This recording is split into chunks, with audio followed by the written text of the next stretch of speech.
Hi shoppers, ordered a pair of shoes from Macy's and wanted to unbox those for you today so that you can take a look and see what it looks like after shipped. So these are a pair of Chinese laundry black strappy heels, and I got a 7.5. So let's take a peek and see what they look like. They are suede. Let's look at the bottom. Oh, this bottom has kind of a suede padding as well. It's interesting.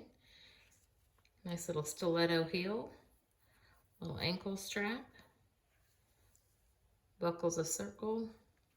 It's got a little square toe here. You can see, I'm just going to show you the shape there. Anyway, thought you might like to see what it looks like after it comes out of the box. So let me put those on here for you.